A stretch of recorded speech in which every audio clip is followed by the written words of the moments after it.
आइए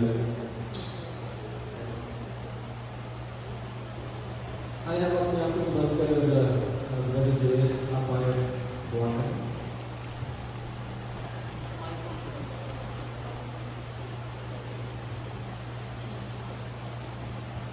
हालेलुया।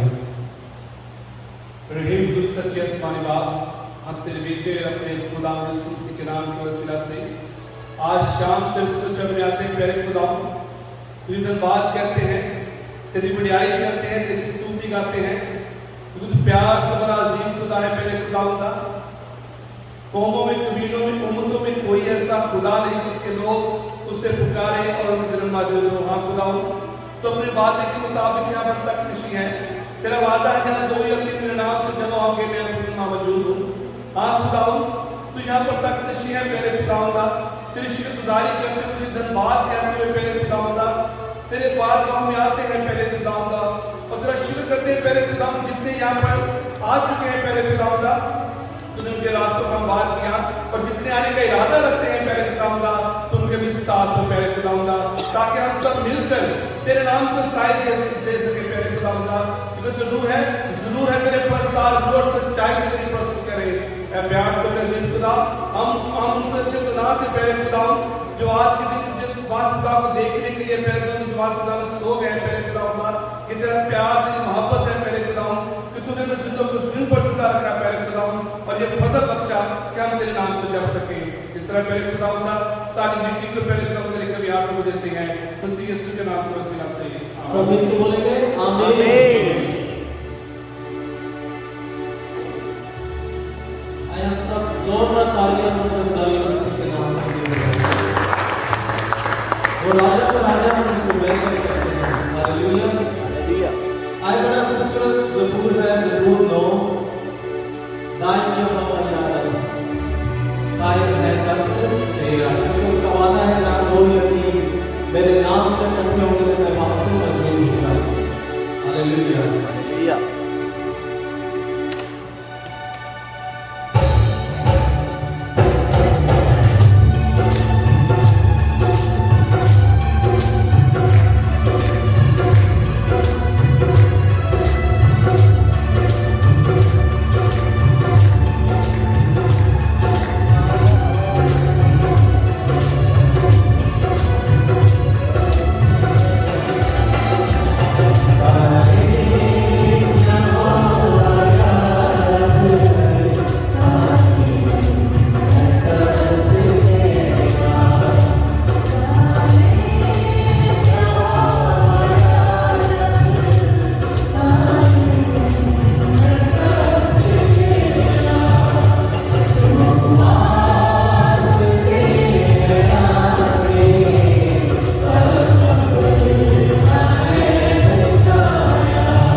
जो लोग पीछे बैठे हैं प्लीज थोड़ा थोड़ा आगे आ जाए, एक एक सीट आगे आ जाए तो अच्छा लगेगा हमें भी,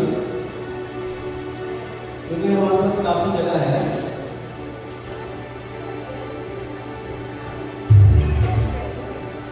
हम अपने खुदावंद यीशु से मिलने आए तो अच्छा कि हम उसको और क्लोज होकर रखें, उससे और क्लोज होकर बातें करें। Praise hallelujah.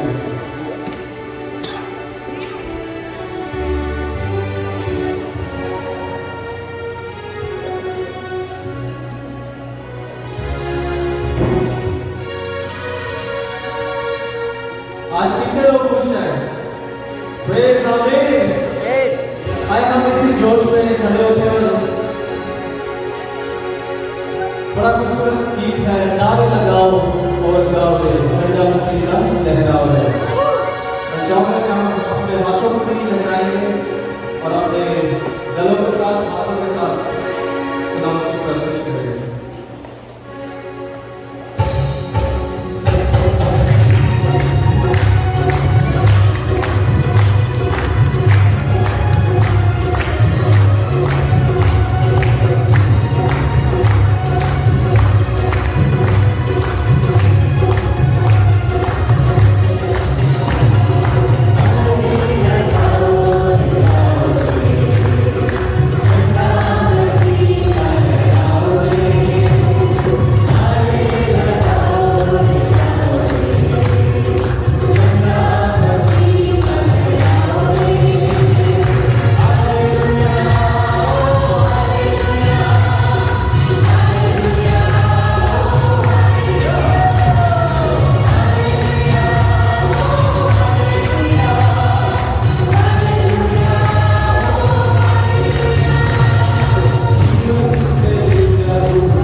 दुआ करें। धन्यवाद खुदा बाबा प्रभु जी, राजा के राजा परमेश्वर पिता, तो दयालु महान परमेश्वर पिता, तो हमको रचने वाला खुदा बाबा प्रभु जी, तेरा धन्यवाद है आज के दिन के सुंदर दिन में प्रभु जी आपने जीवन में जोड़ा प्रभु जी, इस सुंदर वेदर में प्रभु जी आपका धन्यवाद देते प्रभु जी। और खुदा बाबा जो चर्च आप आए प्रभु जी उसका धन्यवाद प्रभु जी, और जो रास्ते में परमेश्वर पिता उन्हें सही सलामत भवन पहुंचाना प्रभु जी, ताकि वो प्रभु जी आपको वर्शिप कर सके और खुदा बाबा प्रभु जी आपकी आशीष पा सके। खुदा बाबा प्रभु जी, राजाओं के राजा परमेश्वर पिता, आपको सब का बड़ा प्रभु जी वर्शिप की तरह रखना प्रभु जी, ब्लेस करना परमेश्वर पिता। और खुदा बाबा प्रभु जी आज हम वर्शिप करें प्रभु जी, आपको कबूल कर परमेश्वर पिता। खुदा बाबा प्रभु जी आगे की सेवा परमेश्वर पिता आपके हाथ में सौंपते परमेश्वर पिता, इस छोटी सी व्यक्ति को यीशु मसीह के नाम से मांगते हैं, आमीन। आए फिर कदमों पे खड़े हैं और रास्ते में आगे बढ़ेंगे। बड़ा खूबसूरत गीत है, यहोवा यहोवा यहोवा यहोवा यहोवा जिंदा खुदा जो हमारा बादशाह।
दुआ करना शुरू करें। कोई भी जुबान खामोश करें।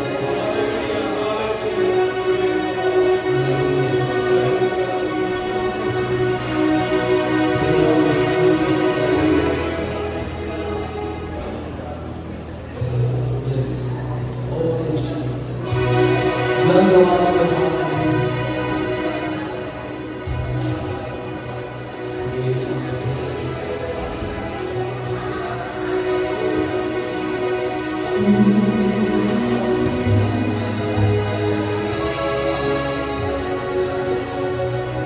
सब एक से बोलना। तेरे रूप से तेरे रूप से तेरे रूप से खुदा खुदा तेरे रूप से तेरे रूप से तेरे रूप से खुदा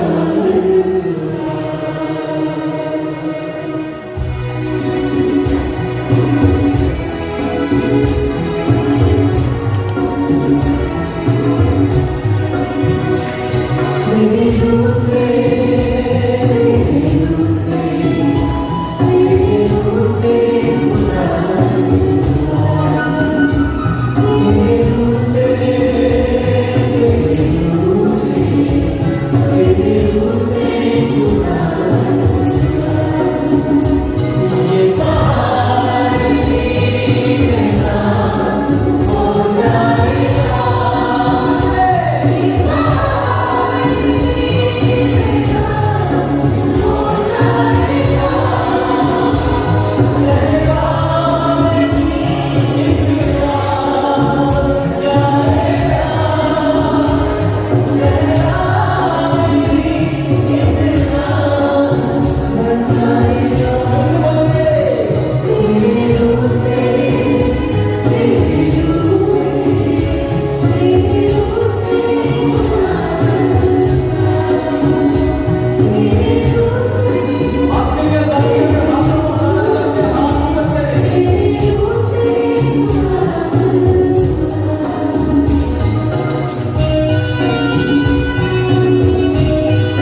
के लिए, और खासतौर पे आज की ब्लेसिंग के लिए, हमारे लोगों के लिए जो खुदा की रसूल हालेलुया, हालेलुया, खुदा का शुक्र, हालेलुया, हालेलुया। प्रभु तेरा शुक्र करते हैं, प्रभु शुक्र करते हैं तेरा। ऐसा हमारे पिता रश्नों में रब कानन में खालिद और मालिक, प्रभु जैसे तेरी बादशाही आसमान पर है और हम इस बात पर यकीन रखते हैं कि वो जल्द जमीन पर आने वाली है। ऐसे ना खुदा, मैं शुक्रगुजार हूँ आज इस वक्त के लिए जो खुदावन तूने हमको दिया। खुदावन हमने तो तेरी परस्तिश की, हमने तुझे फील किया। खुदावन जब हम गा रहे थे तो तेरा पाक रूह हमें टच कर रहा था और हमने खुदावन आपके नाम के जलाल को देखा परस्तिश के थ्रू। खुदावन हम शुक्र करते हैं कि आप यहाँ मौजूद हैं। प्रभु हम दुआ करते हैं अब जो तेरा वक्त आता है कि हम तेरी आवाज को सुने, जो तू हमसे हम कलाम होना चाहता है हम वो सीखें। खुदावंद आज जब तेरा बंदा, तेरा बच्चा तेरी आवाज को लेकर आता है तो खुदावंद वो आवाज पाक रूह के वसीला से भरी हुई इन जानों को छुए, हमें छुए, ताकि खुदावंद हम तेरी उस बात को, तेरे हुक्म को फॉलो कर सके जो आज तू हमें देने को है। खुदावंद हम हर रोज अपने आप को नए मन से भरते रहें जो तेरे कलाम के वसीला से है। खुदावंद आज हर एक जान को छूना, हम शुक्रगुजार हैं खुदा परस्तिश के तमाम तरीके खुदावंद पीरियड में आपने अपने पाकरूह से भरा रखा और अभी हमारा यकीन है कि अब जब हम तेरा कलाम सुनेंगे तो तेरा रूह हर एक में काम करेगा और हम तेरे नाम को जला रहेंगे। ये सब कुछ मांगते हैं आपके प्यारे बेटे पवित्र और पाक नाम से, आमीन।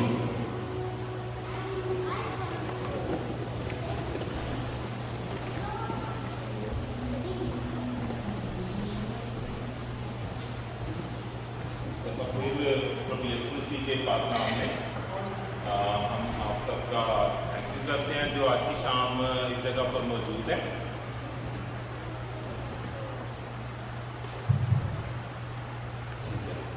ताहिर मेरी आवाज आ रही है अभी तक? नहीं, ताहिर नहीं है, ठीक है। सिकंदर, ठीक है, थैंक यू। अच्छा, तो आप सबका थैंक यू जो आज की शाम यहाँ पर मौजूद है। और जैसा हमने आज की वर्शिप की तो आपने देखा कि किस तरह खुदा का जो आत्मा है, उसका पाक है, वो हमारी जिंदगियों को छूता है। हम उसको महसूस कर सकते हैं अपने दिलों में। फिजिकली ऐसे नहीं हम देखते, लेकिन खुदा चाहे तो अपने आप को जाहिर कर सकता है। वो किसी भी तरह से हमारे ऊपर क्लियर हो सकता है। आप में से किसी को याद है कि लास्ट टाइम हमने क्या पढ़ा था, क्या सीखा था? हम थोड़ा सा रिकैप्चुलेट कर लेते हैं।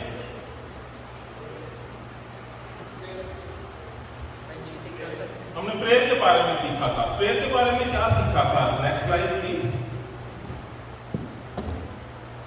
हमने एक वर्स थी बाइबल में जिसके ऊपर गौर किया था और वो थी थेसलोनिकियों का जो खत है उसका चैप्टर नंबर 5, 16 और 18। और वहाँ पे हमने देखा था कि 3 बातें लिखी हुई हैं। वो ये है कि बिला नागा दुआ करना, हर वक्त खुश रहना। और फिर हमने ये देखा था कि दुआ करना लगातार या बिला नागा और हर एक बात के अंदर कहना थैंक यू लॉर्ड, हर एक बात में शुक्रगुजारी करना। और हमने ये भी देखा था कि ये तीनों बातें ज़्यादा आसान नहीं है। हम हमेशा खुश नहीं रहते क्योंकि हमारे हालात बदलते रहते हैं और हालात हमारे ऊपर इफेक्ट करते हैं और हर टाइम हमें दुआ की हालत में रहना भी मुश्किल लगता है। और फिर हमने ये भी देखा था कि हर एक बात के अंदर जो है हर एक बात में हम थैंक यू कहें। खासतौर पर जो बातें हमारे दिल को अच्छी ना लगी उनके बारे में थैंक यू करें, थैंक यू लॉर्ड, बड़ा मुश्किल लगता है। लेकिन ऐसी बात है कि बाइबल में लिखा है, प्रभु कहता है कि ये मेरी मर्जी है। तो अगर प्रभु की मर्जी है तो इसका मतलब हमने ऐसा करें। और फिर हमने थोड़ा सा आगे चलेंगे और हमने देखा था कि इससे पहले कि हम मैसेज को कैसे तैयार करते हैं। Next slide please. ये कुछ दिन पहले हमने सीखा था और मैंने आपको बताया था कि मैंने बिल्कुल वही मेथड इस्तेमाल किया। नेक्स्ट और आगे चलेंगे। और फिर मैंने कहा कि उस वक्त 6 बातें ऐसी थी जो हमने सीखी थी कि दुआ के ताल्लुक से कि हमें दुआ क्यों करनी चाहिए। तो किस किस को याद है वो 6 बातें? पी से क्या था जी? पर्पस, कि जब हम दुआ करते हैं तो उस पर्पस क्या है दुआ में ना, उसका एक मकसद है। दुआ करने का मकसद है क्योंकि प्रभु यीशु ने कहा कि तुम जब दुआ करो तो जो फकी फरीसी हैं, जो यानी जूश लीडर थे, उन्होंने कहा कि वो ऐसे बोलते जाते हैं, उनको पता है खुद नहीं है वो क्या कह रहे हैं। दुआ का मतलब ये नहीं है कि हम बक बक करते रहे ऐसे बेकार में, बल्कि इसका मतलब है उसका एक पर्पस होना चाहिए, एक मकसद होना चाहिए, ठीक है। और फिर क्या थी नेक्स्ट बात? आर से सॉरी रिलेशनशिप। दुआ हमें पहली बात है, दुआ हमें मकसद को हासिल करने में मदद करती है। हमें मकसद का नहीं पता, डायरेक्शन नहीं पता, पर्पस एंड डायरेक्शन, ठीक है। दुआ हमारी मदद करती है कि हम हमारा जो मकसद है, हमारा जो पर्पस है, हमारी जो डायरेक्शन है उसको फाइंड आउट कर सकें। और फिर दूसरी बात थी कि रिलेशनशिप क्या? रिलेशनशिप खुदा के साथ रिलेशनशिप हो मजबूत, अच्छी, क्योंकि जब हम दुआ करते हैं तो ये हमारे खुदा के साथ रिलेशनशिप को शो करते हैं। लेकिन देखें वो कैसा डीप रिश्ता होगा कि एक बच्चा जो है वो अपने बाप के साथ बातचीत ही नहीं करना चाहता, इसका मतलब है कि उनकी नाराजगी चल रही है। तो बहुत सारे खुदा के बच्चे भी ऐसे करते हैं कि वो अपने आसमानी बाप के साथ बातचीत नहीं करना चाहते, और जब कोई गलती हो जाए तो कहते हैं कि खुदा की यही मर्जी थी। तो ये अच्छी बात नहीं है। और दुआ जो है वो हमारी मदद करती है खुदा के साथ रिलेशनशिप मजबूत होने में। नेक्स्ट आर क्या था? आर ए से क्या था?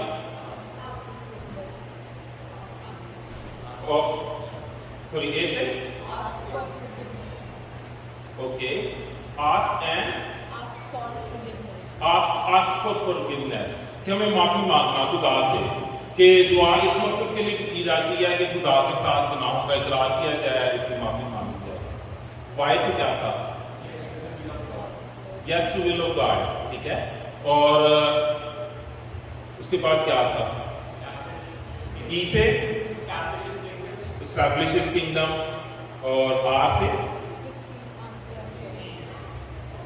Receive, okay very good. So इसका मतलब है ये एक मैंने कोशिश की थी कि जो हमने लास्ट टाइम हमने शेयर किया था हम उसको याद रख सके, और आप में से काफी लोगों ने इस बात को याद रखा। Thank you very much. अभी हम तेजी से आगे जाएंगे। नेक्स्ट नेक्स्ट नेक्स्ट नेक्स्ट हाँ, तो अभी हम आगे बढ़ते हैं। आज मैं आपसे ये कहना चाहता हूँ कि आपका जो लास्ट टाइम हमने सीखा था, अगर उसके ताल्लुक से कोई क्वेश्चन है तो वो जो आप पूछना चाहें।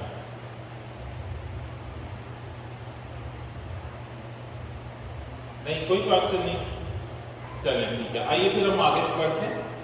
और आज हम सीखेंगे फिलिपियों 3 बाब 13 से 14 तक। तो वहाँ पे अगर हम देखें तो वहाँ पे एक बात लिखी गई है जो हम सब के लिए बहुत इंपॉर्टेंट है, बहुत खास है। तो कौन सा भाई जो है हिंदी में पढ़ेगा? फिलिपियों 3 बाब 13 और 14, 13-14 वर्स।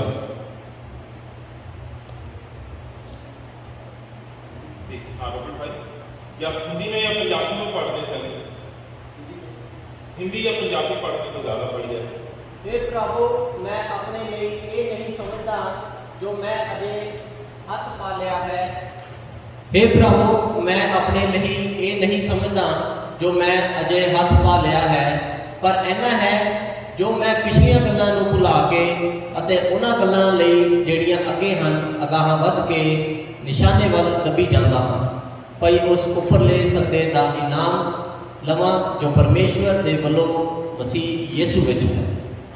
अभी कोई हिंदी में भी पढ़ दे, या आप भी पढ़ सकते हो हिंदी तो पढ़ दें फिर आप। हे भाइयों, मेरी भावना ये नहीं कि मैं पकड़ चुका हूँ, परंतु केवल ये एक काम करता हूँ कि जो बातें पीछे रह गई हैं उनको भूलकर आगे की बातों की ओर बढ़ता हूँ, निशाने की ओर दौड़ा चला जाता हूँ ताकि वह इनाम पाऊँ जिसके लिए परमेश्वर ने मुझे मसीह यीशु में ऊपर बुलाया है। तो यहाँ पर जो है क्या नसीहत की गई है एक ईमानदार, एक विश्वासी आदमी को, एक एक भाई या बहन को, इसका क्या मतलब है कि यानी जो लास्ट संडे में हमने सीखा था वो सारा कुछ भूल के फिर आगे कोई नई चीज सीखें, इसका ये मतलब है? मैं नहीं, क्या मतलब है इसका?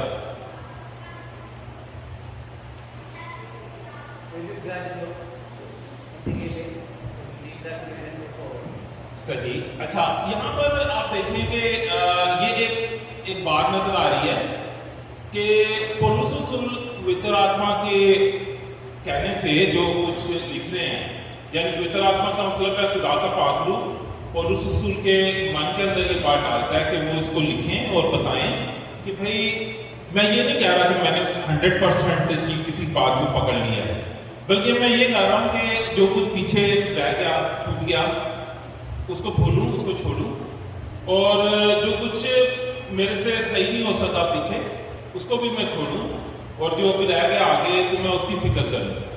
तो ये एक एग्जांपल नजर आती है एक एथलीट के बारे में। समझें कि आप एक दौड़ में दौड़ रहे हैं, ठीक है? तो अगर आप दौड़ रहे हो रेस में, तो आप देखेंगे जब आप दौड़ रहे होंगे तो आपको क्या क्या नजर आएगा। Next slide please. जब आप दौड़ में दौड़ रहे होंगे तो एक एथलीट को क्या क्या नजर आएगा दौड़ के दौरान में? हाँ जी ईशा, साथ वाला नजर आएगा, इधर तो देखिएगा, हाँ निशान की तरफ। अच्छा, लेकिन कौन कौन सी चीजें उसके लिए डिस्ट्रैक्शन, उसके लिए उसकी तवज्जो को हटाने का बायस हो सकती हैं? कौन कौन सी चीजें जो है उसकी नजर को इधर उधर हटा सकती हैं? हो सकता है थोड़ी देर के लिए सोचे कि भाई जो संधू जो है वो भाग रहे हैं उधर, ठीक है, ये अच्छी बात है, वैसे इससे वेट भी कम होगा, और अगर मैं भी उनके साथ भाग रहा हूं तो मेरा भी कम होगा, ठीक है। लेकिन अच्छा सोचे कि भाई जो संधू भाग रहे हैं, दौड़ में हिस्सा लिया, और भाई सरफराज के साथ उनकी जो है उनके साथ वो साथ में दौड़ रहे हैं, उन्होंने कहा कि मैं और किसी को तो नहीं, तो मैं सरफराज से दौड़ो तो जितना ही है, तो वो कह रहे हैं कि मैंने इससे तो जीतना ही है। अब मसला ये है कि हम सारे इधर बैठे हैं, कुछ नारे लगा रहे हैं जोर जोर से, कुछ तालियां बजा रहे हैं, और अगर भाई जो है वो देखते हैं कि किस किस ने मिली ताली बजाई है, तो आप सोचते हैं कि आगे बढ़ सकेंगे कि नहीं? क्यों? फोकस हट जाएगा ना। तो बिल्कुल ऐसे ही होता है कि जब एक एथलीट जो है वो दौड़ के मैदान में दौड़ रहा होता है, तो उसके लिए काफी लोग तालियां बजा रहे होते हैं, और क्या होता है, हो सकता है कुछ लोग उसके लिए नाम भी बजा रहे हो, किसी और के लिए बजा रहे हो, ठीक है, हो सकता है उसके उस मैदान के अंदर, उस स्टेडियम के अंदर जो लोग वहां पे पहुंचे हैं, कुछ ऐसे लोग भी हो जिनको वो पसंद ही ना करता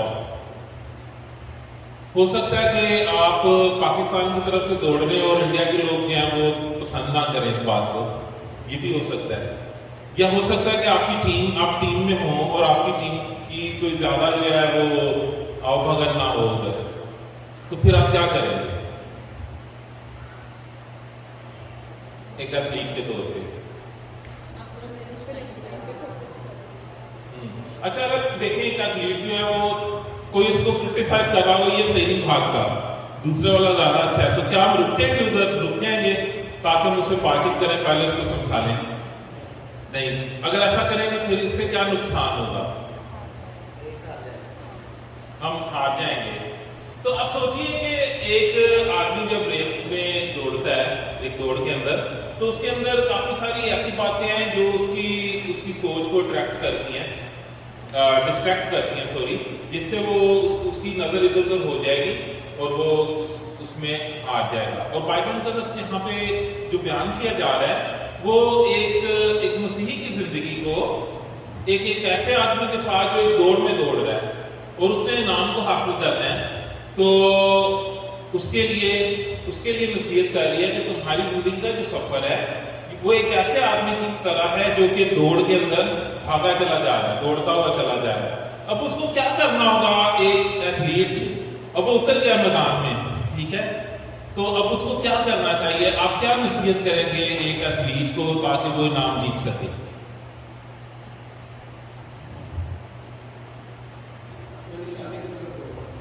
जी, निशान की तरफ। तो एथलीट का निशान क्या है? Finish line. ठीक है, अच्छा वो उसकी तरफ दौड़ेगा, और क्या करना चाहिए उसको? अगर वो थोड़ा थकावट फील कर रहा है रास्ते में, ठीक है, समझे कि एक लंबी दौड़ है और वो थकावट महसूस कर रहा है, फिर वो क्या क्या करे कि वो जो है ना इस तरह रुक ना जाए रास्ते में, वो क्या करे अपने दिल को, क्या बताए? मोटिवेट कैसे कर सकता है?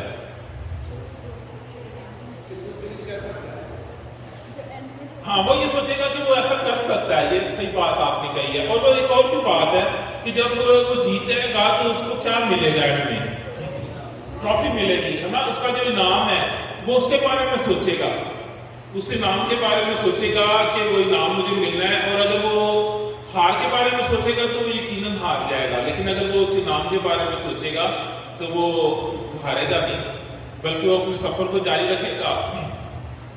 एक और बात भी है कि जो एथलीट दौड़ रहा है उसको ये बात भी अपने आप को तसल्ली देने के लिए याद रखनी है कि ये जो मेरी दौड़ है ये फॉरएवर के लिए नहीं है, क्योंकि मुझे फॉरएवर नहीं दौड़ना। बेशक कभी मसल दर्द हो रहे हैं या शायद हो सकता है कि उसको मुश्किल थक रहा हो, लेकिन वो अपने दिल को तसल्ली देगा हिम्मत बंधाने के लिए कि भाई थोड़ा रह गया, और वो इस तरह जीतता चला जाएगा, आगे बढ़ता चला जाएगा, और वो दूसरों को भी काटेगा आगे ना, दूसरों को क्रॉस कर लेगा, ओवरटेक कर लेगा।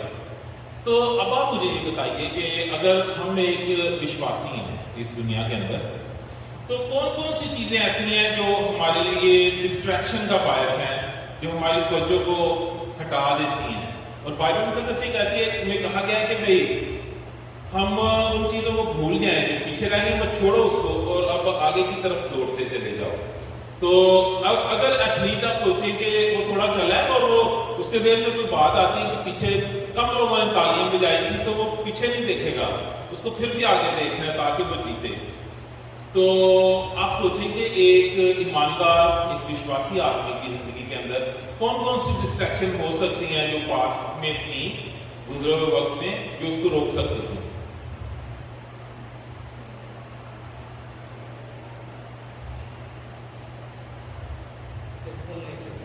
जी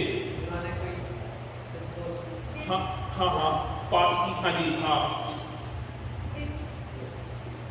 दिल गिल्ट, ओके, हाँ हमारा गिल्ट हो सकता है, ये बिल्कुल सच है, जिसको हम उर्दू में ये कह सकते हैं कि हमारे अंदर एक एहसास होता है जुर्म का कि मैंने गलत काम किया था, कोई उसकी नदामत हमारे अंदर महसूस होना।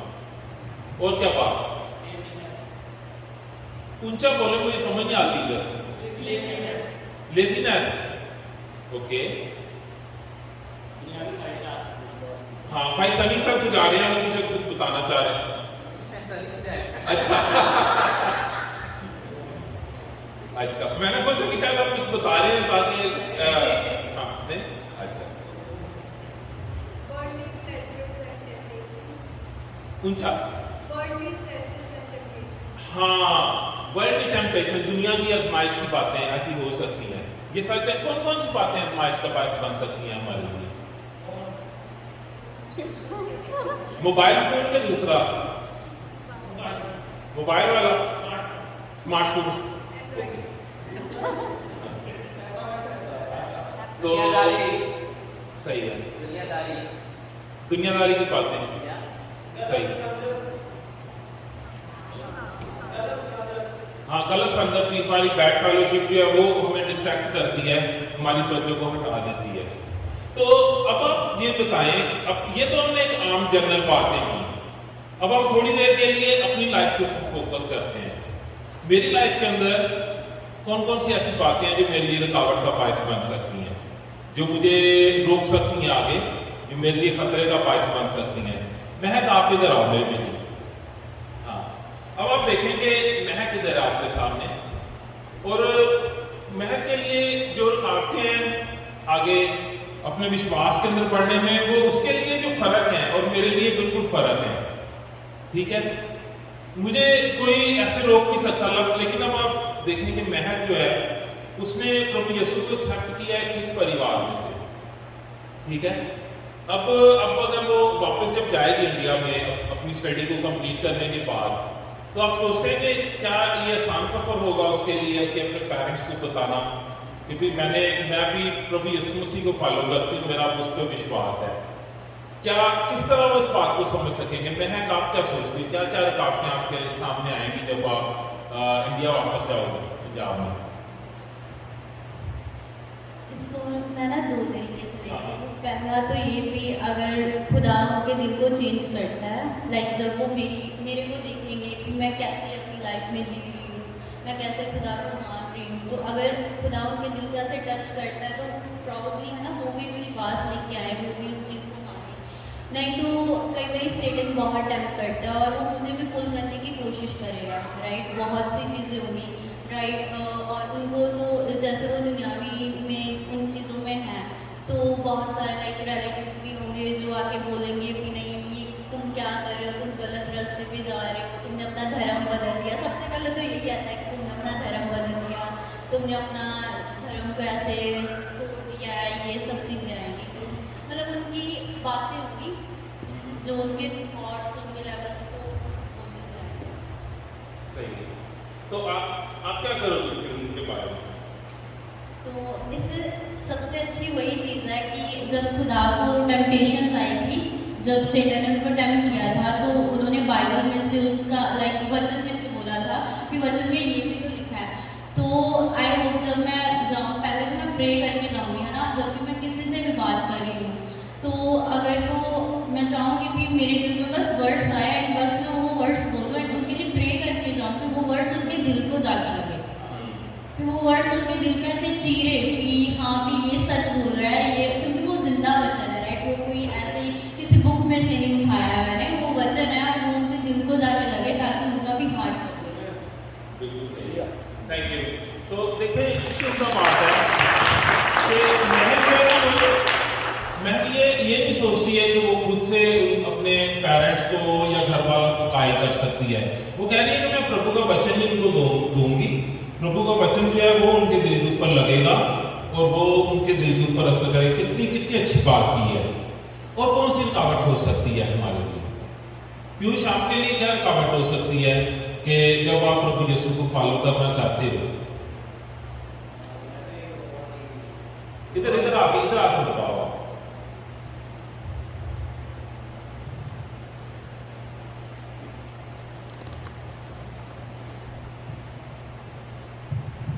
तो मेरे लिए रुकावट सबसे बड़ी तो यही हो सकती है कि काम के तरफ ज़्यादा इंक्लाइन होना, क्योंकि यंगस्टर मेरे सब हर एक इंसान उसकी सबसे पहली प्रायोरिटी रहती है कि जॉब और पैसा सबसे मेन चीज़ है एज ए इमिग्रेंट।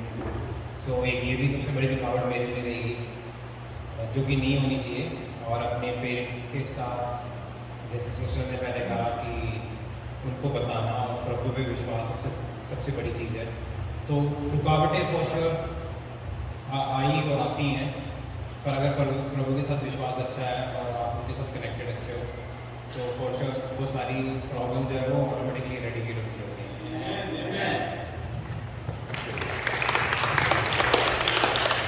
तो पीयूष के लिए सबसे इम्पोर्टेंट बात जो है वो ये है, प्रभु के साथ उस रिलेशनशिप को, उस रिश्ते को और ज़्यादा मजबूत गहरे में रखना।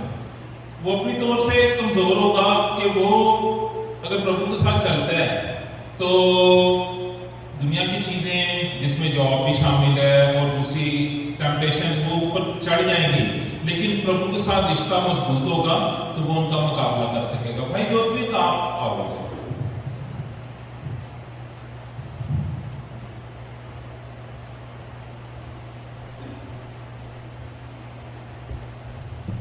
जोतप्रीत, जब आप स्टडी करते हो तो आपने देखा कि इस शहर के अंदर, इस मुल्क के अंदर भी जहाँ हम आए हैं, ठीक है, अभी हम पीछे सारा इंडिया, पंजाब सारा कुछ छोड़ के आ गए ना, दिल्ली, चंडीगढ़ वगैरह सारा कुछ, ठीक है।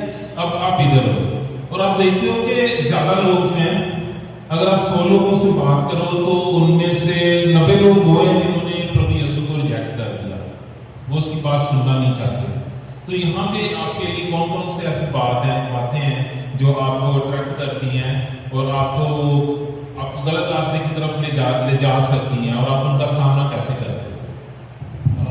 आई थिंक सबसे ज़्यादा जो डिस्ट्रैक्शन जो सबसे बड़ी हो सकती है, एक तो जैसे पीयूष ने कहा कि दुनिया की टेंशन है, दुनिया में कि उनको जॉब करनी है, उनको अपने आप को कंफर्टेबल करना है, पहले मैंने यहाँ की चीज़ें संभालनी है, तो वो आपको डिस्ट्रैक्ट कर सकती है। बट आई थिंक सबसे ज़्यादा चीज़ जो आपको उस तरफ खींच सकती है वो है कि वेरीनेस, कि आप लूपवॉर्म होना चीज़ों में, कि आप खुदा के साथ चलते तो रहते बट आप कहते हो हाँ ठीक है थोड़ा बहुत चलता रहे तो जैसे जैसे चल ले दो। पर आई थिंक वो खुदा के लिए वो ज़ील होना, खुदा के लिए वो आग पे लगातार रहता चलते रहना, खुदा के लिए वो आग होना, वो सबसे ज़रूरी चीज़ है। आई थिंक एज क्रिश्चियंस हम उस चीज़ को भूल जाते हैं। हम चाहे बाकी सारी चीज़ें तो पाप से भी दूर होते हैं पर वो लूपवॉर्म चलते रहते हैं, तो उसको उस चीज़ से दूर रहना आई थिंक सबसे ज़्यादा ज़रूरी है। और उसमें खुदा ने वही कहा है कि जैसे रेवलेशंस में भी खुदा ने कहा है कि तुम ना ठंडे हो ना तुम गर्म हो, तुम कोसे हो तुम्हें मुँह से उगल दूंगा। तो हमने लूपवॉर्म रहने से सबसे बड़ी डिस्ट्रैक्शन है, क्योंकि वो डिस्ट्रैक्शन लगती नहीं है पर वो है। तो लूकवार्म नहीं होना चाहते आप, तो आप गर्म रहना चाहते हो कि ठंडा? गर्म बिल्कुल ठीक है। और ऐसे भी तो होगा कि कोई हाथ लगाया तो समझे तो बुखार है आपको? नहीं ना। अच्छा ठीक है थैंक यू। देखिए पीयूष ने भी बहुत अच्छी बात की है, और पीयूष ने कहा है कि देखो जब हमने ये फैसला कर लिया प्रभु के पीछे चलने का, हमने डिसाइड कर लिया कि प्रभु मेरी मंजिल है, प्रभु यीशु मसीह मेरा टारगेट है, तो फिर हमें या तो 100% फिर प्रभु के पीछे चलना है या फिर नहीं चलना। ठीक है, तो अगर डिसीजन ले लिया कि मैंने प्रभु के पीछे चलना है तो फिर मैं उसके पीछे चलूंगा। आपको याद है प्रभु यीशु ने एक आदमी को कहा था कि जो हल के ऊपर हाथ रख के पीछे देखता है वो मेरे लायक नहीं है। ठीक है, तो वो आदमी भी बहाने कर रहा था, वो कह रहा था कि पहले मैं अपने घर वालों के पास जाता हूँ, उनको बाइबल अच्छे तरीके से उनको छोड़ के पीछे ना सारा इंतजाम करके फिर मैं आऊँगा। प्रभु ने कहा कि नहीं, अगर तूने आना है तो एकदम फैसला कर और मेरे पीछे हो जाए। बाइबल में हमें बहुत सारे ऐसे लोग मिलते हैं जिन्होंने अपने जीवन के अंदर ये फर्म डिसीजन किया। दो भाई थे जो अपने बाप के साथ काम करते थे और वो उसके कारोबार में शरीक थे, लेकिन प्रभु यीशु मसीह जब उनसे मिलते हैं, प्रभु कहते हैं कि मेरे पीछे आओ, तो कितनी देर लगाते हैं वो इस फैसले को करने में, और उनका नाम क्या था, किसी को याद है जी?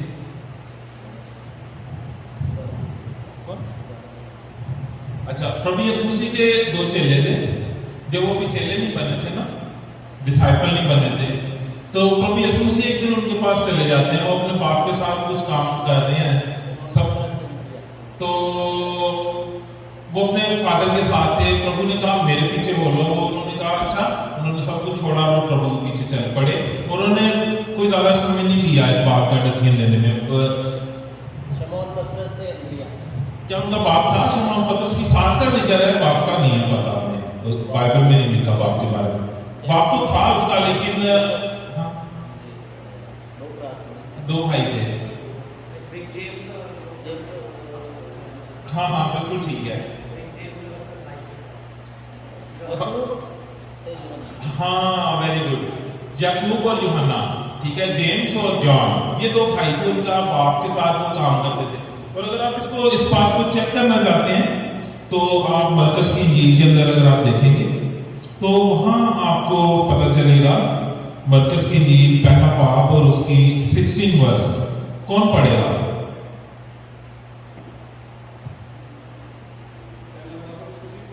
यस।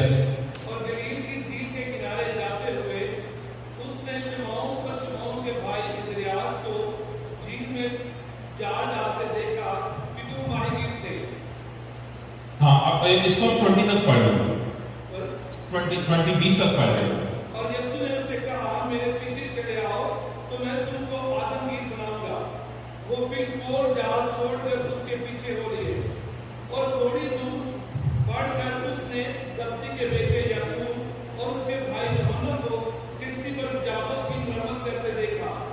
उसने फिर और उनको बुलाया और वो अपने बाप जब्दी को किश्ती पर मजदूरों के साथ छोड़कर उसके पीछे हो लिए। यहाँ 4 लोगों का जिक्र है, ठीक है। रॉबर्ट ने भी खूब अच्छी कोशिश की थी पहले कि पतरस और इंद्रियास के 2 भाई थे। पहले उनको बुलाया तो उन्होंने भी कहा ठीक है प्रभु हम तेरे पीछे चलेंगे। प्रभु ने पतरस और इंद्रियास को क्या कहा था, पीटर और एंड्रयू को, हाँ प्रभु ने कहा कि मैं तुम्हें इंसान पकड़ने वाला आदमी पकड़ने वाला बनाऊंगा। इसका क्या मतलब है? क्या प्रभु यीशु तो कह रहे हैं कि तुम पुलिस में भर्ती हो जाओ या कि भाई आदमी को पकड़ा करो, या क्या मकसद था इसका? हाँ सही कह रहे हैं। इसका मतलब था कि लोगों को कैच करना है, पकड़ना है, किस काम के लिए? प्रभु के लिए। तो प्रभु ने उनको कहा कि तुम मेरे पीछे आ जाओ, तुम मछलियां पकड़ते हो लेकिन अब से मैं तुम्हें आदमी पकड़ने वाला बनाऊंगा। तो उन्होंने कहा चलो ये तो ज्यादा बड़ा काम है, उन्होंने छोड़ दिया सब कुछ, प्रभु के पीछे हो गए। इसके बाद 2 और भाई थे, वो अपने बाप के साथ उसके बिजनेस में काम कर रहे थे, मछलियों का कारोबार। तो प्रभु ने उनको कहा कि तुम मेरे पीछे बोलो। तो वो भी सब कुछ, अपनी किश्तियां सब कुछ छोड़ छाड़ के प्रभु के पीछे हो लिए। पतरस और इंद्रियास यानी एंड्रयू, पीटर एंड एंड्रयू, और जेकब, जेम्स एंड जॉन, ये 2 भाई थे, ठीक है। और उनका बाप जो था जबदी, वो उसको छोड़ दिया उन्होंने। अब देखें उन्होंने एकदम ऐसे डिसीजन लिया है कि वो जाते हैं और प्रभु को के पीछे जो है चलने का फैसला कर लेते हैं। हमें भी हमारी लाइफ के अंदर किसी एक दफा काल मिली है कि जहां हमने डिसीजन लिया है कि हम प्रभु के पीछे चलना चाहते हैं।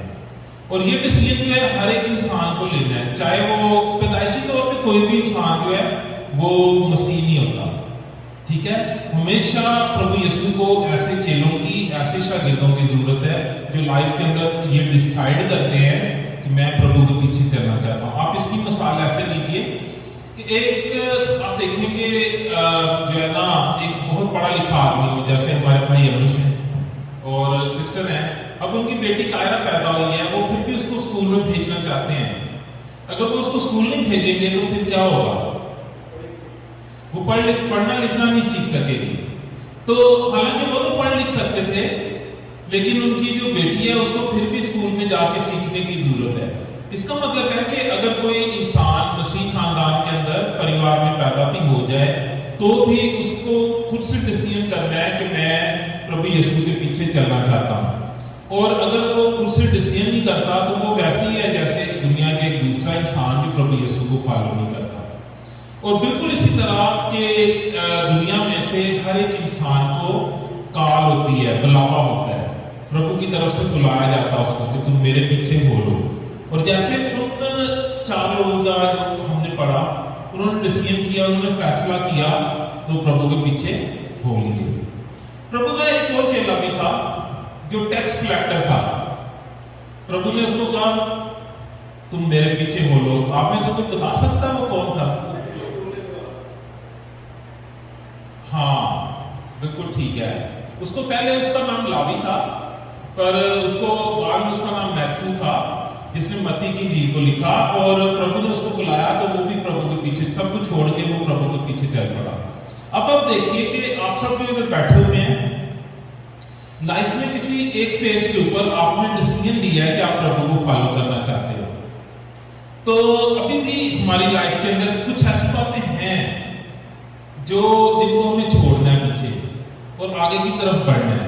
कौन कौन सी ऐसी बातें हैं जिसको हम छोड़ेंगे और हम आगे बढ़ेंगे? अभी मैं हमारी बेटी जो है ना उसे बुलाऊंगा जो न्यू बिलीवर है और आ जाए और मैं उससे पूछूंगा कुछ क्वेश्चंस, ठीक है?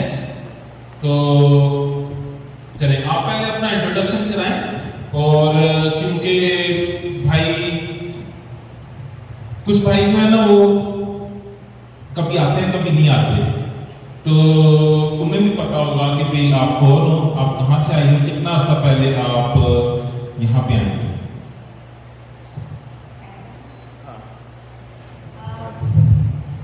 सो कनाडा में मुझे 4 इयर्स हो गए हैं एंड मैंने क्राइस्ट को like I accepted on May 12 and it's been a journey and अभी भी चल रही है journey. Like I still get so many questions, but I try to find answers and मुझे कुछ answers मिलते नहीं हैं, but then still there is this always this feeling that what I'm following now, it's the truth. And ठीक है, तो अशीतम मैं आपसे ये क्वेश्चन करता हूँ कि जब आपने प्रभु यीशु के पीछे चलने का इरादा किया, आपने जान लिया कि हाँ ये एक रास्ता है जिसके ऊपर मुझे चलना है। प्रभु यीशु मसीह ये कोई फिक्शन नहीं है या कोई ऐसी कहानी नहीं है, ये एक हकीकत है और एक हकीकी कैरेक्टर है जिसको मुझे फॉलो करना है। वो मेरा लीडर है, वो मेरा प्रभु है, वो मेरा लॉर्ड है, वो मेरा सेवियर है। तो कौन कौन सी रुकावटें ऐसी थीं जब प्रभु को आप सरेंडर करना चाहती थी कम्प्लीटली, तो सामने कौन सी 2 या 3 या कोई एक भी बात ऐसी थी जो कि आपको रोक रही थी कि आप ऐसा ना करो, क्या प्रॉब्लम हो? जब मैं पहले फेथ में आई थी, सो पहले से मुझे इंटरेस्ट था कि like who is Christ, what is Christianity and like why do people follow Jesus. But when I got to know him and then I like being like going to church, but जब मैंने I tried to surrender, but then उसके बाद मुझे ऐसे लगता था like there was this time last year when I went down in faith, I was like मैं follow नहीं करूँगी because there were these sufferings and I used to think that why would a loving God let us suffer, and मतलब मैं ऐसे सोचती थी कि what I have done so wrong that I'm facing this and that he doesn't love me and he doesn't listen to me if I pray and ask him. तो मुझे सबसे बड़ी रुकावट यही थी कि why am I suffering?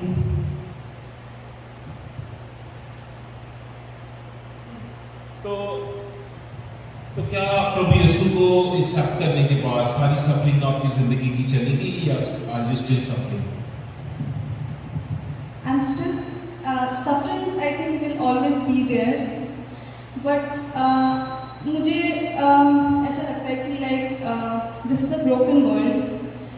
हम क्यों सफ़र करते हैं? It's also because of like some generational sins and जैसे मैंने बोला कि like it's a broken world, but then if we follow Jesus, we know that the reward that we have on the other side, the reward that we would have when we will be with Him, it's far greater than the sufferings that we are enduring right now.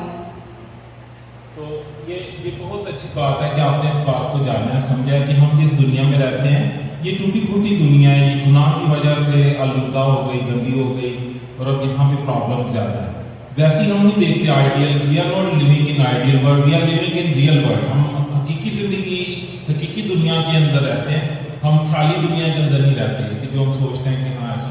एक दिन आएगा कि वो वैसी perfect world हमें मिलेगी जिसकी तरफ हम जा रहे हैं, लेकिन इस दुनिया के अंदर जहाँ हम रह रहे हैं ये ऐसी ही है। और आप देखेंगे प्रभु यीशु को एक्सेप्ट कर लेने के बाद ये दुनिया तो वही है, ठीक है, जिसने प्रभु को रिजेक्ट कर दिया है, ठीक है, जिसमें प्रभु यीशु आए थे और इसी दुनिया के ने प्रभु यीशु को सूली के ऊपर चढ़ाया है ना, क्रॉस के ऊपर, और प्रभु यीशु ने कितनी सफरिंग से गुजरे हैं। तो अगर प्रभु यीशु मसीह की सफरिंग से गुजरे हैं तो हम चाहते हैं, खुदा का प्लान है कि हम प्रभु यीशु मसीह की तरह बने।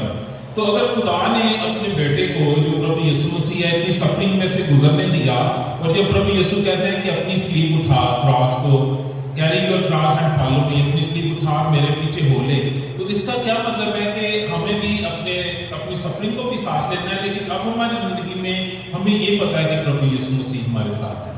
आपको कितने % यकीन है कि प्रभु यीशु आपकी जिंदगी में आपके साथ है और कितना अर्सा वो रहेगा? More than 100%. This is the truth and it will remain forever. Yes.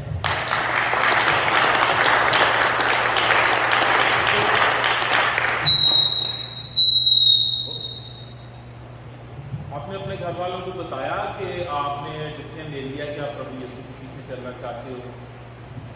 उनको सिर्फ इतना पता है कि मैं क्राइस्ट को फॉलो करती हूँ।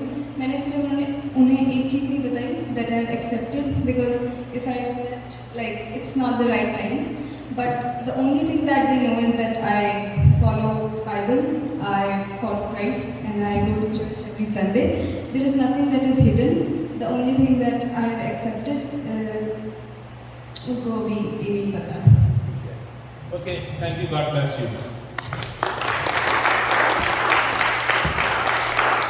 अभी आप देखिए कि हर इंसान जो प्रभु यीशु मसीह में आता है, हमें बहुत दूर जाने की जरूरत नहीं है, बल्कि हम सब जो इधर बैठे हैं, हम एक फर्क बैकग्राउंड से प्रभु यीशु मसीह के पीछे आए हैं.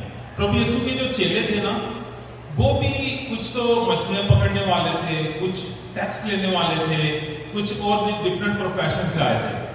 इसी तरह हम सबको प्रभु ने डिफरेंट प्रोफेशन से अपने पास बुलाया है. लेकिन इसका ये मतलब नहीं कि हमारी ज़िंदगी की जो प्रॉब्लम है वो सारे ख़त्म हो गए, बल्कि बाइबल में हमें ये इनकरेज किया जा रहा है कि हम जो पीछे रह गया सब कुछ उसको छोड़ो और आगे जो हमारा डेस्टिनेशन है, जो हमारी मंजिल है, हम उसके ऊपर फोकस करें. अब हम ऐसा करेंगे कि हम थोड़ी देर के लिए फ्यू सेकंड की खामोशी इख्तियार करते हैं और उसके बाद जो है हम जो है दुआ करेंगे एंड में और अपनी इस मीटिंग को ख़त्म करेंगे. और अगर आपके दिल के अंदर आपको कुछ भारीपन महसूस हो रहा है, कुछ बातें हैं जो आप मेरे से नहीं कर सकते हो, ना सनी भाई से कर सकते हो, ना किसी और से, लेकिन आपके दिल के अंदर वो भारीपन मौजूद है, तो मैं आपको ये यकीन दिलाता हूँ कि आप उसको प्रभु यीशु मसीह के हवाले करके और आप अपनी निशान की तरफ, अपनी जो मंजिल है उसकी तरफ आप दौड़ते चले जाइए. आप अपनी जो सफ़र है जिसमें आप निकले हो उसमें रुक ना जाओ, बल्कि आप उसको जारी रखो. और प्रभु यीशु ने ये वादा किया है कि देखो मैं हमेशा तुम्हारे साथ हूँ, दुनिया के आखिर तक हमेशा तुम्हारे साथ हूँ. प्रभु यीशु ने ये क्यों कहा दुनिया के आखिर तक? इसका ये मतलब है कि इस दुनिया के एंड तक जब प्रभु यीशु वापस नहीं आ जाते, बहुत सारी चीज़ें हैं जो डाउट पैदा कर देती हैं कि शायद वो साथ है भी या नहीं. प्रभु ने ये वादा किया है कि दुनिया के आखिर तक हमेशा तुम्हारे साथ है, क्योंकि बाद में तो हमने हमेशा उसके साथ रहना है. तो इसके बाद भाई सरफराज आप आना और एंड की दुआ में क्लोज करना और हम थोड़ी देर के लिए कुछ सेकंड खामोश होंगे. हमारे दिल के अंदर जो भी हमारा हमें चीज़ भारी है, जो हमारी डिस्ट्रैक्शन है, जो रुकावट हमें नजर आती है, हम उसको प्रभु के हाथों में देंगे. और उसके बाद भाई सरफराज आके आखिरी दुआ में इसको आज की मीटिंग को क्लोज करेंगे.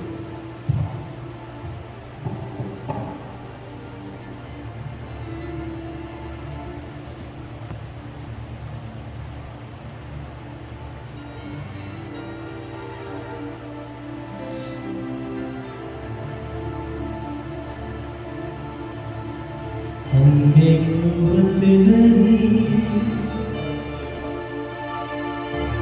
मन भी ऐसा है, ऐ खुदा खुदा आ मुझे थाम के,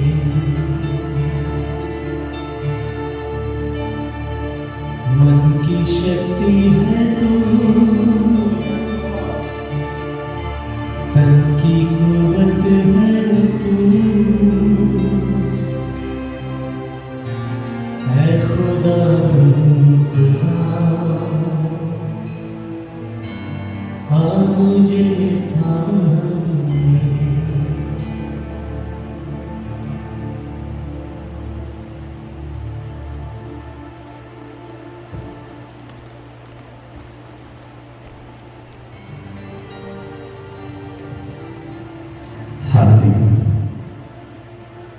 दुआ करने से पहले मैं एक बात शेयर करना चाह रहा हूँ. ये खुदा ने ये बात मेरे दिल में डाली, जैसे छोटी बहना बता रही थी कि मुझे अभी भी टेम्पटेशन या आजमाइश में गुजरना पड़ता है ना.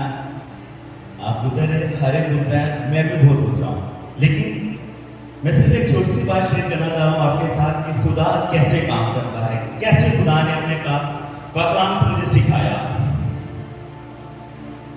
खुदावंद के पाक कलाम में हम एक नबी के बारे में पढ़ते हैं जिसका नाम है मूसा. वो खुदा का कलाम कहता है कि मूसा एक ऐसी सल्तनत में था कि वो मजदूरों को ऑर्डर करता था, यानी एक तो किंग लेवल का था, उनको ऑर्डर करता था, जो वो कहते थे वो करता था. लेकिन खुदा ने मूसा को चुना तो उसको जंगलों में ले गया, एक किंग था, उसको जंगलों में ले गया वो, और जंगलों में उसने उसको ऐसा तैयार किया कि वो अपनी कौम इसराइल को आजाद करवाने के लिए गया। और ऐसे हमारी लाइफ में होता है, समटाइम खुदा हमें उस ऐसी जगहों पर ले जाता है जहां पे हमें कोई रास्ता नहीं नजर आता। खुदा हमें मुश्किलों में ले जाता है, और वो इसलिए लेके जाता है कि हमारा जो फोकस दुनियादारी पे होता है, उन चीजों पे होता है, वो हटकर सिर्फ एक ही चीज पे नजर हो, वो है खुदा।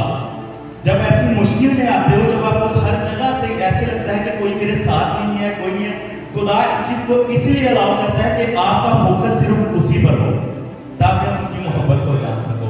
और खुदा अपने शागिर्दों को ये कहते हैं, जब वो अपनी आखिरी दुआ कर रहे थे तो अपने शागिर्दों को कहते हैं, उठो और दुआ करो ताकि तुम आजमाइश में ना पड़ो। आजमाइश में हम हमेशा पड़ेंगे, लेकिन हमारे खुदा का वादा है कि जब हम उससे दुआ करेंगे, उसको अपने साथ रखेंगे, तो वो हमेशा हमें बचाता रहेगा। हालेलुया। आज हम अपनी आंखें बंद करेंगे। खुदा में जिंदा आसमानी बाप जलाली पिता, प्रभु हम आपके प्यारे बेटे खुदा यीशु मसीह के नाम से एक बार फिर अपने आप को आपकी हजूरी में देते हैं। खुदावंद मैं शुक्र करता हूँ, आज जो हमने खुदावंद तेरे लोगों की दुआएं सुनी, जिन्होंने खुदावंद इस दुनियादारी को रद्द करके खुदावंद तुझे एक्सेप्ट किया, ये खुदावंद हर एक के लिए तो नहीं है, पर उसी के लिए है जिस पर तेरा जलाल है।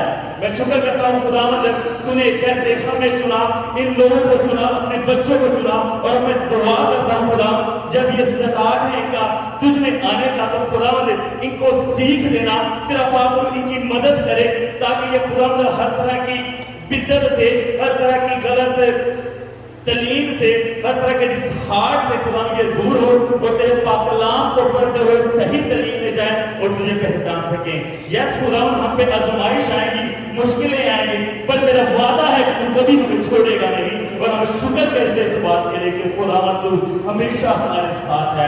खुदावंद तेरे बंदा के लिए हम शुक्र करते हैं, जिसके थ्रू खुदावंद तूने आज का पाक कलाम किया, और खुदावंद हम इस तेरे बंदा के लिए शुक्र करते हैं जिसने खुदावंद बहुत सी लोगों को बचाया। खुदा इसको और बढ़ते हुए अपने लिए इस्तेमाल कर। इस तरह खुदावंद हम दुआ करते हैं ब्रदर जुबैर के फादर के लिए और उनके फादर के लिए। खुदावंद वो किसी भी सिकनेस में है, कोई भी बीमारी है या कोई भी वजह है उनकी जिंदगियों में, खुदावंद हम दुआ करते हैं कि यीशु मसीह के नाम से उनको हील कर वो शिफा पाए और तेरे नाम को जलाल दे। खुदा एक दफा फिर शुक्र करते हैं खुदावंद हमसे पाक कलाम करने के लिए, और खुदावंद हम दुआ करते हैं कि तेरा पाक रूह हमेशा हमारी सहायता करे, हमेशा हमें प्रोटेक्ट करे और सही रास्ते में चलने का फजल बख्शे। ये सब कुछ मांगते हैं आपके प्यारे बेटे खुदावंद यीशु मसीह के पवित्र पाक और अजीम नाम में, आमीन।